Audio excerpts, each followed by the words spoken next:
Hello, everybody. It's Coach Brandon again. Dress shirt, dress pants, and dress shoes on. Yes, I'm taking this video in my lunch break. There's no rest. The grind never stops. As always, I will leave a link to this game. I haven't done that yet, but I was like, maybe I should. That's a good way of getting people more engaged. I'll leave a link to the Islanders and Canucks game, and you'll be able to watch the clips, even go through and maybe even take some notes. Who knows? Everybody learns differently. But we're going to start off with the Islanders and Canucks. So, as I said, always, the one with the circle around it is the one who's going to score. We'll play it out once.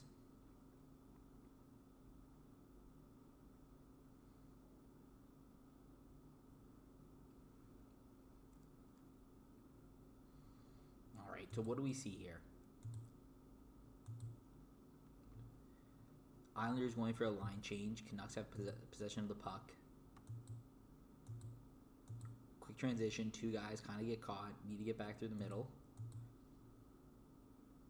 JT Miller taking control, taking over the middle. 23. I'm not even going to try.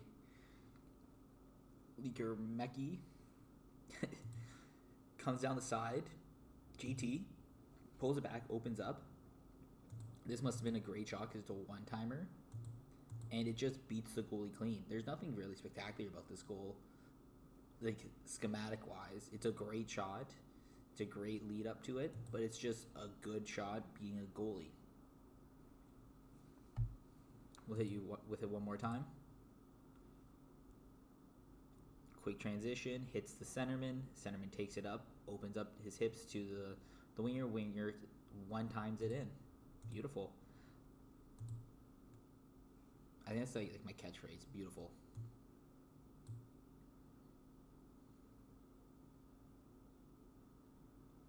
This was a fun one. I remember watching the video prior.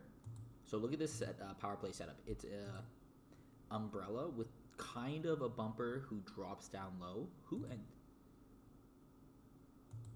Swings it across. How does it get over? Does it go through the seam? No, it's just D to D, back up top. See how these guys start running around? These guys have to respect up here, which opens this down low pass. And even if 44 was here, like 57, I don't know if he's over to the offside of the goalie because 44 is over there, or he was fronting. But even if he's in the slot, let's say 44 is in the slot, Lee would have had all day alone, or he would have been able to pump it. There's no nitpicking. They scored. It's a great goal. He catches it on his forehand, waits a second, and then bumps it backdoor to Pajot. Empty netter. It's a lovely power play. Get it up top. Swing it across. These guys all fled. 24 comes back to the middle. 17's just standing there. If anything, he needs to have a good active stick. You can't tell here. You'd be able to see it more in the video. But pass gets sent down low, which you really don't want to see because he's pretty much right on the door. All right, I saw this one. Nothing crazy on this one. Right off the draw. 14 seconds into it. Throws it on net. I think he got tipped or screened. Dump it in.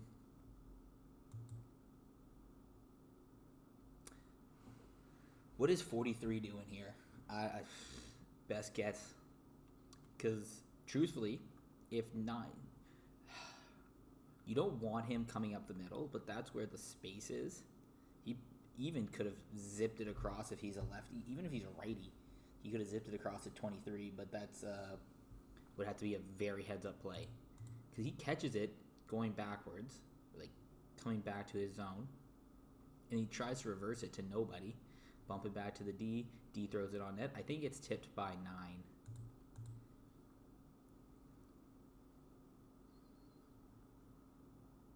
So you'll see a little redirection here. Yeah, like it's going here and then it pops to the other side. Good things happen when A, you throw it to the net, B, you get to the net. the $3 million man himself, Pierre Engvall, scores a goal.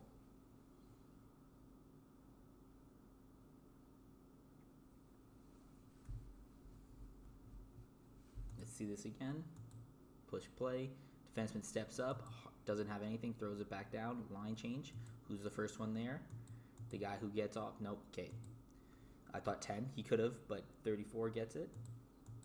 34 comes down with speed, not trying to make a play, not trying to get his head up and just force a play. He's getting his feet moving, which is great. I would guess he's looking for 10 here. He hits him. Throws it on net. Pierre Engvall right there for the rebound. It's crazy.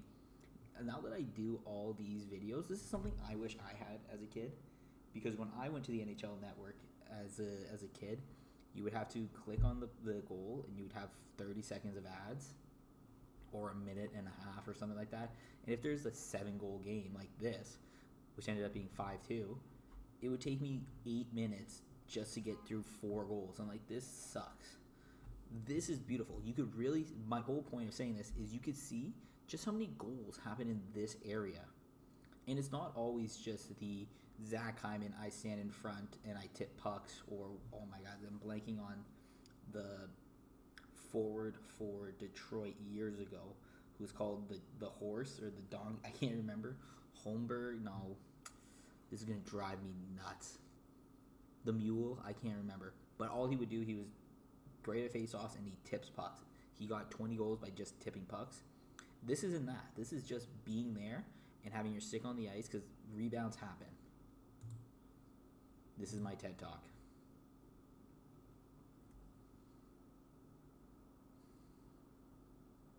I'll zip that across. Oh, I'm going to have to go offline and see this one live because it does not, like, you could see him carry it up all the way. Nice switch right here to stay on side. Beats him. Depends if he has the puck or not, like, steady. Because if he was a righty, you'd love to see that seam right here. Like, even it's there the whole time. But he just kind of, it looks like he just softly puts it there. And he just gets it super simple. Tap in. Left-handed, going to the net. 90% of the goals are right here. They're there for the taking. It's not like you got to win the lottery. It's not 1 in a million. You just have to get to those hard-nosed areas.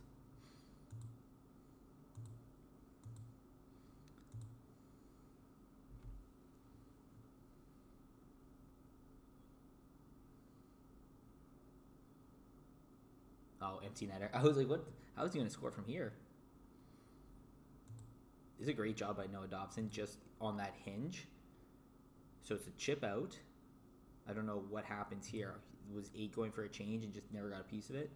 And then Noah Dobson, he flares out. Look at all the open space. If he just stood at the blue line, he wouldn't have been able to get this goal. He flared out, got to at least the red line,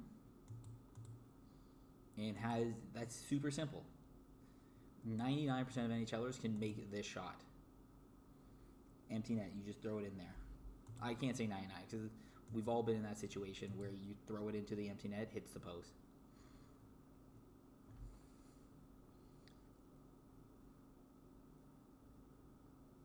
Oh. Tyler Meyer just doesn't get too many of those. We speak about his ginormous neck, by the way. His neck is the same width as his head. Like, Noah Dobson's got a skinny neck. This guy's got a long and thick neck. Holy cow. But Bo Horvat, isn't he 53? Oh, he's no longer on. Oh, this is his rivalry game. Okay. Not too many times Tyler Myers is going to walk around a guy. But good push, gets out wide. I wonder what these guys are doing because somebody should have flared out. What's happening here? 17 gets his guy.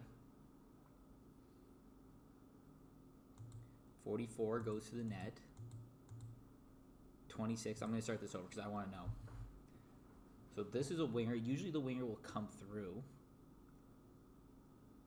And so will 24. Well, 24 is a defenseman. What am I saying? 26 will go through usually and take 7. 17 pops out. 6 would be him.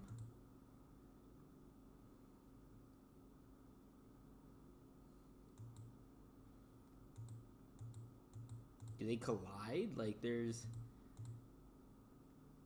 there are 5 guys here on the Islanders and only 4 Vancouver Canucks. But yet Tyler Meyer walks around all 5 of them. Like, this just can't happen. There should be a defenseman right here at the very least to front him. That's the Islanders and Canucks game. All 7 goals right there. Islanders end up winning 5-2. Hope you learned something. Again, if you liked it, leave a like, leave a comment. Ask if you have a specific goal or a specific game you want me to review. Leave it there. I'll get to it. Have a great rest of your day.